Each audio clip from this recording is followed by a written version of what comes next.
me the next 3 minutes and I'm going to walk you through 3 tips to avoid bad guests at your vacation rental so you never get complaints from your neighbors again. My name is Chris and I've kept multiple rentals completely sold out for over a decade. My secret is the direct bookings, and I'm going to share that with you right now. In every single episode, you're going to get something you can immediately implement to help grow your short-term rental business. Give me the next 3 minutes and I'm going to walk you through 3 tips to avoid bad guests at your vacation rental so you never get complaints from your neighbors again. How many times did I get woken up from a phone call from a neighbor or from the police saying something's going on at my short-term rental? It's not something that anyone wants to hear. As short-term rental owners, we've all been there, and it sucks getting calls from those neighbors or those police officers. Luckily for you, I got sick of these calls years ago, and I found not 1 but 3 solutions that stopped my neighbors from calling and kept my rentals safe from bad guests. First tip you do is you start snooping them on social. It's amazing how some of these renters post videos that you would see them partying at places where you would never want them at your place.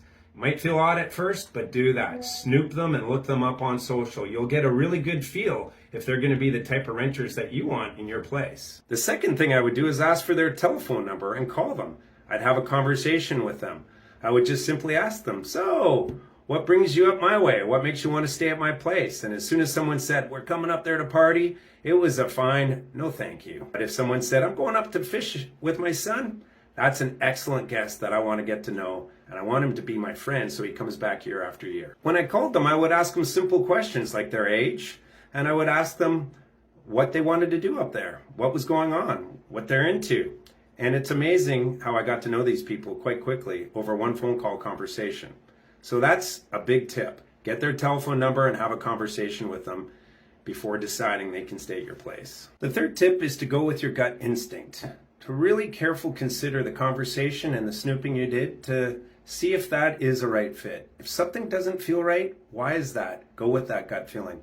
Once I had someone rent my place for 7 days and offer a premium, and I just wanted the money, and it wasn't 4 people, it turned out to be 10 people. And I knew deep down something was off, and it caused me a lot of havoc down the road. If I was deciding on my gut, I would always be polite, and I'd always maybe even blame it on my business partner or somebody else.